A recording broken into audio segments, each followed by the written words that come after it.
This is what happened in my class a few days ago.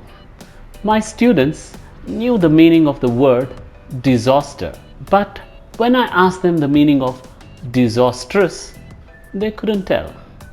So I explained to them it's the same meaning as disaster, but the disastrous is an adjective form and disaster is a noun. They were surprised. Yes, this is the technique I'm going to talk about today.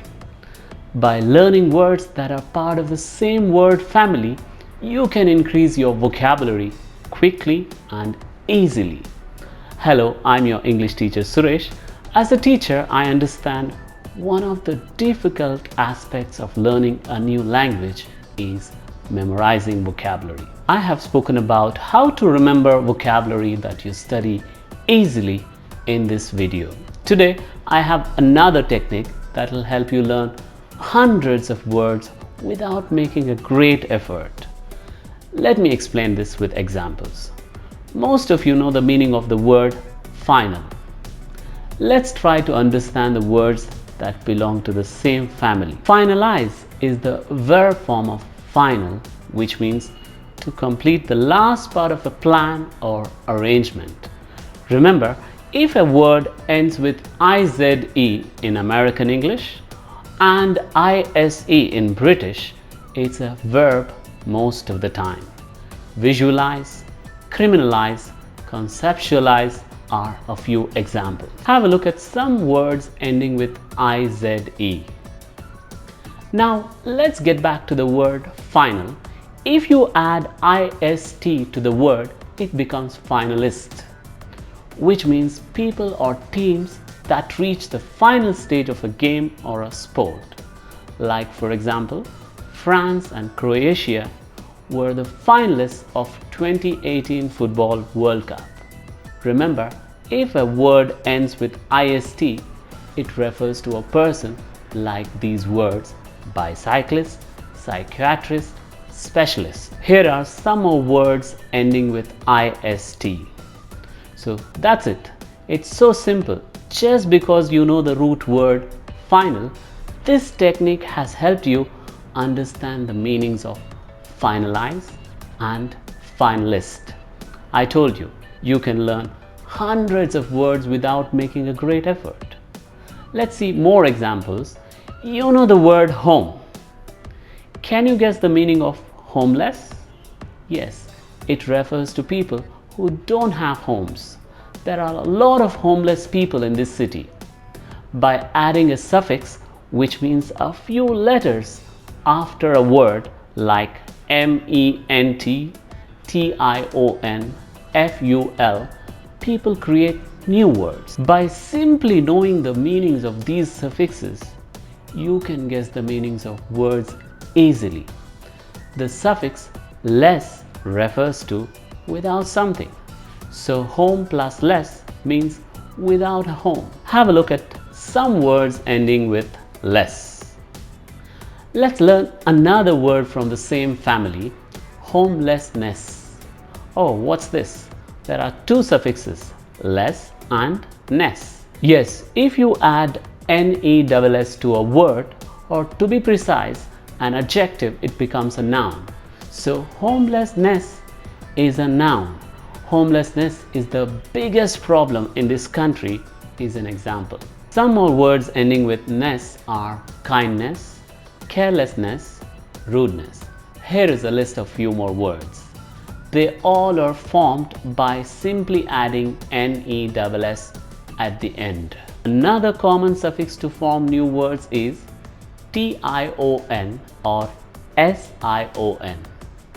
People simply add these suffixes to verbs to form nouns, like for example, communicate is the verb, communication is the noun. Similarly, addition, division are formed out of the verbs add and divide. Some more words ending with TION are, just like suffixes, there are some prefixes that help you guess the meaning of the words.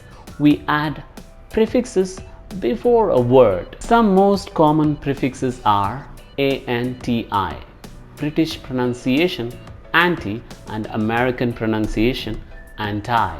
Then we have dis, mis, un, over, under. Let's learn new words with these prefixes. You know the word social. By adding the prefix anti to this word, you can form antisocial, which is the opposite of social. It means it's against the laws or principles accepted by the society. You know the word virus. What is against the virus on your computer? Yes, it's antivirus. You know clockwise, which means something turns in the direction of a clock. Can you guess the meaning of anti-clockwise? Yes, you guessed it right.